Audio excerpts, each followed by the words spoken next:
Friends, इस video में हम 7 दिनों के वेदर की बात करने वाले हैं। 21 नवंबर से लेकर 27 नवंबर की बात करेंगे। जानेंगे इन 7 दिनों में कौन कौन से रीजनों में भारी बारिश दिखाई देगी। साथ ही 21 नवंबर की डिटेल से भी बात करने वाले हैं और आने वाले तूफान की भी बात करेंगे। कितना भीषण होने वाला है ये तूफान, इसके बारे में डिटेल से जानेंगे। मैं हूं गौरव और आप देख रहे हैं मेरा चैनल 2 आवर्स लाइव वेदर। अगर आपने मेरा चैनल सब्सक्राइब नहीं किया है तो सब्सक्राइब कर लें, कमेंट करें, लाइक करें, शेयर करें एंड बेल आइकन पर क्लिक करना ना भूलें ताकि हर अपडेट आप तक पहुंचते रहे। चलिए जान लेते हैं। देखिए, सबसे पहले तीनों सिस्टमों की बात कर लेते हैं। 3 सिस्टम बने हुए हैं। एक जो सर्कुलेशन बना हुआ है वो साउथ ईस्ट अरेबियन सी यानी कि यहां पर बना हुआ है LLC यानी कि लो लेवल सर्कुलेशन के रूप में परफॉर्म करता हुआ दिखाई दे रहा है और यही हमें साउथ ईस्ट सेंट्रल अरेबियन सी पे पहुंचता हुआ दिखाई देगा यानी कि यहां पर पहुंचता हुआ दिखाई देगा। और दूसरा जो सिस्टम बना हुआ है वो हमें south east Bay of Bengal यानी कि थाईलैंड के कोस्टल रीजन पर दिखाई दे रहा है यानी कि ये भी हमें सर्कुलेशन के रूप में परफॉर्म करता हुआ दिखाई दे रहा है। और तीसरा जो सिस्टम बना हुआ है south west Bay of Bengal यानी कि श्रीलंका के कोस्टल रीजन पर दिखाई दे रहा है, ये भी हमें सर्कुलेशन के रूप में परफॉर्म करता हुआ दिखाई दे रहा है। 3 सिस्टम बने हुए हैं, लेकिन इनमें से सबसे ज्यादा इंटेंसिफाई कौन सा सिस्टम होगा? देखिए, ये जो थाईलैंड कोस्टल रीजन पर बना हुआ है सर्कुलेशन, ये ही तूफान बनता हुआ हमें दिखाई देने वाला है। देखिए, अभी ये सर्कुलेशन के रूप में परफॉर्म करता हुआ दिखाई दे रहा है। मौसम विभाग का कहना है कि 22 तारीख के आसपास में ये लो प्रेशर बनता हुआ दिखाई देगा और 24 तारीख को ये डिप्रेशन की कैटेगरी में जाता हुआ दिखाई देगा। डिप्रेशन की लो कैटेगरी में जाएगा 24 तारीख को, 25 तारीख को ये मीडियम कैटेगरी में जाएगा और 26 तारीख को ये हाई कैटेगरी में जाता हुआ दिखाई देगा। देखिए, हो सकता है कि इस समय से पहले ही तूफान बन जाए। हालांकि मौसम विभाग ने अभी तक इसके तूफान बनने की घोषणा नहीं की है, लेकिन 95 से 99% चांसेस इसके तूफान बनने के बने हुए हैं। इसके 2 रूट हमें दिखाई दे रहे हैं, एक हमें नॉर्थ ईस्ट की तरफ दिखाई दे रहा है और एक हमें नॉर्थ वेस्ट बढ़ता हुआ दिखाई दे रहा है। लेकिन ज्यादातर इसके जो चांसेस बने हुए हैं वो नॉर्थ ईस्ट की तरफ बने हुए हैं। अगर ये नॉर्थ ईस्ट की तरफ जाता है तो तमाम राज्यों को ये प्रभावित करेगा। देखिए, पश्चिम बंगाल, झारखंड, उड़ीसा, छत्तीसगढ़ से लेकर बिहार, उत्तर प्रदेश, मध्य प्रदेश, महाराष्ट्र, इन सभी राज्यों को यह प्रभावित करेगा। जबकि तेलंगाना और आंध्र प्रदेश के क्षेत्रों में हमें भीषण बारिश दिखाई देने वाली है। तमिलनाडु से लेके और ये जो रायलसीमा का रीजन रहेगा, इन सभी स्थानों पर हमें भारी बारिश दिखाई देने वाली है। इसका प्रभाव हमें पश्चिमी उत्तर प्रदेश और पूर्वी राजस्थान के कुछ एक एरिया और दिल्ली तक भी दिखाई दे सकता है। हल्के फुल्के बादल यहां पर भी पहुंचेंगे, थोड़ी बहुत बारिश हमें दिखाई दे सकती है। सारी बारिश इस सिस्टम पर डिपेंड करेगी। यह सिस्टम अगर बहुत ज्यादा इंटेंसिफाई होता है तो कई राज्यों को यह प्रभावित करेगी और थोड़ा सा कम इंटेंसिफाई होता है तो यह थोड़ा सा कम प्रभावित करेगी। लेकिन जैसा कि हम कई दिनों से एनालिसिस कर रहे हैं इसके ऊपर, ये कई राज्यों को प्रभावित करने वाला है। हालांकि ये जो दक्षिणी पूर्वी राज्य है, इन सभी स्थानों को ये प्रभावित करेगा और आगे भी जाएगा। देखिए, बिहार और उत्तर प्रदेश सहित मध्य प्रदेश तक इसका इंपैक्ट हमें थोड़ा सा ठीक ठाक दिखाई देने वाला है। वो आने वाले दिनों में हम आपको ब्रीफ करेंगे ये कितना इंटेंसिफाई होता हुआ दिखाई दे रहा है। अभी के हिसाब से देखें तो ये 25 तारीख को साइक्लोनिक स्टॉर्म बनता हुआ दिखाई दे रहा है यानी कि समय से पहले ही ये साइक्लोनिक स्टॉर्म बन जाएगा। और ये कितना इंटेंसिफाई होगा? देखिए, अभी के हिसाब से देखें तो ये 42 से 44 नॉट की स्पीड लेता हुआ दिखाई दे रहा है और कहीं कहीं ये 45 नॉट की स्पीड भी लेता हुआ दिखाई दे रहा है। अगर ये 47 नॉट की स्पीड ले लेता है तो ये सिवियर साइक्लोनिक स्टॉर्म बन जाएगा, नहीं तो ये साइक्लोनिक स्टॉर्म के रूप में ही परफॉर्म करेगा। लेकिन अगर ये 40 से 42-43 नॉट की स्पीड भी लेता है तब भी ये साइक्लोनिक स्टॉर्म की मीडियम कैटेगरी में जाता हुआ दिखाई देगा। ये काफी भीषण होने वाला है। जो कोस्टल रीजन रहेगा, इन सभी स्थानों पर हमें भारी बारिश दिखाई देने वाली है। चलिए देख लेते हैं 21 नवंबर को कौन कौन से क्षेत्रों में हमें बारिश दिखाई देगी।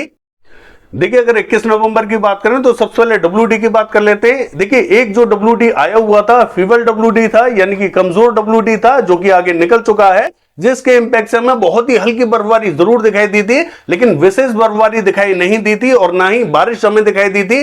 जब तक कोई स्ट्रॉन्ग WD पहाड़ों पर नहीं आएगा, भारी बर्फबारी और भारी बारिश दिखाई नहीं देगी, तब तक ठंड नहीं बढ़ेगी, चाहे वो उत्तरी राज्य हो या मध्य राज्य हो। जैसा एटमॉस्फेयर अब तक हमने देखा वैसा ही हमें आने वाले दिनों में भी दिखाई देने वाला है। कोई भी विशेष ठंड हमें बढ़ती हुई दिखाई नहीं दे रही है।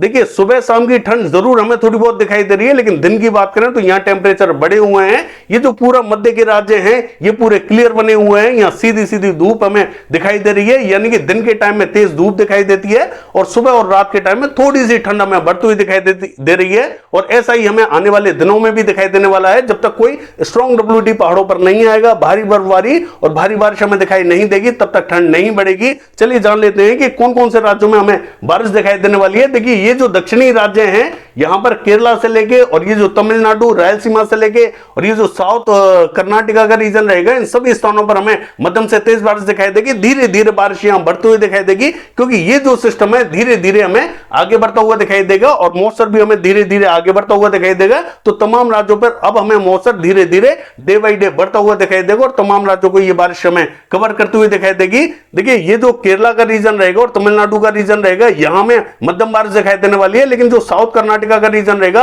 हासन, मैसूर, बेंगलोर के आसपास का क्षेत्र, यहां पर हमें हल्की बारिश दिखाई देगी। और रायलसीमा का जो दक्षिणी पूर्वी रीजन रहेगा, यहां पर भी हमें हल्की से मध्यम बारिश दिखाई देगी। आंध्र प्रदेश का हाल देखें, देखिए मछलीपट्टनम, बोपातला और ये जो नेल्लोर के आसपास का रीजन रहेगा, यहां में तेज बारिश दिखाई देने वाली है। विजयवाड़ा, गुंटूर के आसपास के क्षेत्रों में भी हल्की बारिश दिखाई देगी। पूर्वी गोदावरी, पश्चिमी गोदावरी, कृष्णा, अमरावती में हल्का ही इंपैक्ट दिखाई देगा। देखिए बाकी स्थानों पर हल्के फुल्के बादल पहुंच सकते हैं, लेकिन विशेष बारिश हमें दिखाई नहीं दे रही है। जब ये सिस्टम नॉर्थ ईस्ट की तरफ बढ़ता हुआ दिखाई देगा, तब देखिए ये जो पश्चिम बंगाल, झारखंड, उड़ीसा, छत्तीसगढ़, ये जो पूरे राज्य हैं, इन सभी स्थानों को प्रभावित करता हुआ दिखाई देगा। तब हमें बारिश जरूर दिखाई देने वाली है। चलिए देख लेते हैं 7 दिनों के दौरान कौन कौन से क्षेत्रों में बारिश हमें अच्छी दिखाई देगी। देखिए अगर 7 दिनों के वेदर की बात करें, ये जो मैप आप देख रहे हैं, ये 21 नवंबर का मैप है। एक जो सिस्टम हमें दिखाई दे रहा है south east Bay of Bengal, यानी कि यहां पर दिखाई दे रहा है। पहले ये हमें थाईलैंड के कोस्टल रीजन पर दिखाई दे रहा था, अब ये धीरे धीरे आगे बढ़ता हुआ दिखाई दे रहा है। और दूसरा जो सिस्टम बना हुआ है वो हमें अरेबियन सी पे दिखाई दे रहा है। देखिए ये ही सिस्टम तूफान बनेगा, धीरे धीरे ये आगे बढ़ता हुआ दिखाई दे रहा है। मौसर वाली हवाएं अब धीरे धीरे हमें भारत के अंदर प्रवेश करते हुए दिखाई देने वाली है। ये जो दक्षिणी रीजन रहेगा, यहां में मध्यम बारिश दिखाई देने वाली है। बाकी हमें भारत के किसी भी स्थान पर विशेष बारिश दिखाई नहीं दे रही है। चलिए देख लेते हैं। देखिए 22 तारीख की बात करें तो ये सिस्टम और ज्यादा इंटेंसिफाई होता हुआ दिखाई दे रहा है, यानी कि लो प्रेशर की कैटेगरी में पहुंचता हुआ दिखाई दे रहा है। देखिए ये जो दक्षिणी राज्य है, यहां पर बारिश हमें धीरे धीरे बढ़ती हुई दिखाई दे रही है। यहां पर मध्यम तो कहीं कहीं तेज बारिश दिखाई देने वाली है, चाहे वो केरला हो, तमिलनाडु, रायलसीमा, आंध्र प्रदेश से लेके कर्नाटका, इन सभी स्थानों पर बारिश धीरे धीरे हमें बढ़ती हुई दिखाई देगी। बाकी भारत के किसी भी राज्य में हमें बारिश दिखाई देने वाली नहीं है। ये जो सिस्टम बना हुआ है अरेबियन सी पे, इसका विशेष इंपैक्ट हमें यहां भारत के अंदर दिखाई देने वाला नहीं है, क्योंकि ये दूर जाता हुआ दिखाई दे रहा है। चलिए देख लेते हैं। देखिए 23 तारीख की बात करें, सिस्टम और ज्यादा इंटेंसिफाई होता हुआ दिखाई दे रहा है। अब इसका इंपैक्ट हमें महाराष्ट्र के दक्षिणी रीजन तक दिखाई देने वाला है, यानी कि कर्नाटका से लेके महाराष्ट्र और ये जो केरला से लेके तमिलनाडु, रायलसीमा, आंध्र प्रदेश, इन सभी स्थानों पर मध्यम बारिश दिखाई देने वाली है। जैसे ये आगे की तरफ बढ़ेगा, तमाम राज्यों को ये प्रभावित करेगा, भारी बारिश हमें दिखाई देने वाली है। फिलहाल हमें बाकी राज्यों पर कोई भी इंपैक्ट दिखाई नहीं दे रहा है। चलिए देख लेते हैं।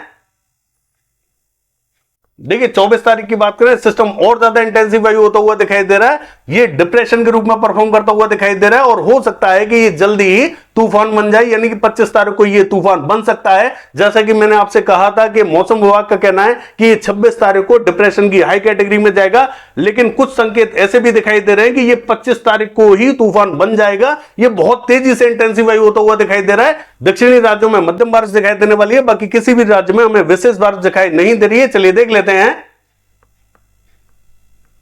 देखिए 25 तारीख की बात करें, सिस्टम और ज्यादा इंटेंसिफाई होता हुआ दिखाई दे रहा है। देखिए अभी ये जो सिस्टम है सारा मॉइस्चर अपने में एब्जॉर्ब करता हुआ दिखाई दे रहा है, इसीलिए मॉइस्चर आगे की तरफ नहीं पहुंच पा रहा है। इसी कारण हमें भारत के किसी भी राज्य में विशेष बारिश दिखाई नहीं दे रही है। हल्का फुल्का इंपैक्ट जरूर दिखाई दे सकता है दक्षिण में, बाकी किसी भी राज्य में विशेष बारिश दिखाई नहीं दे रही है। चलिए देख लेते हैं।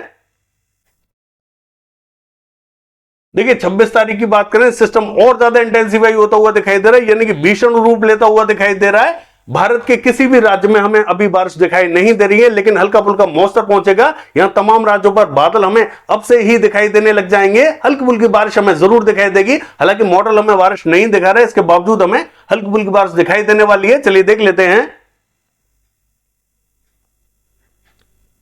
देखिए 27 तारीख की बात करें तो अब इसका प्रभाव सीधा सीधा हमें जो कोस्टल रीजन है यहां दिखाई दे रहा है। धीरे धीरे ये हमें और आगे बढ़ता हुआ दिखाई देगा और ये पश्चिम बंगाल, झारखंड, उड़ीसा, छत्तीसगढ़, बिहार, उत्तर प्रदेश, मध्य प्रदेश, महाराष्ट्र, इन सभी स्थानों को प्रभावित करता हुआ दिखाई देगा। जल्दी ये और ज्यादा इंटेंसिफाई होगा, भीषण रूप लेता हुआ दिखाई देगा। आप देख सकते हैं कितनी तेजी से यहां हवाएं घूमती हुई दिखाई दे रही हैं।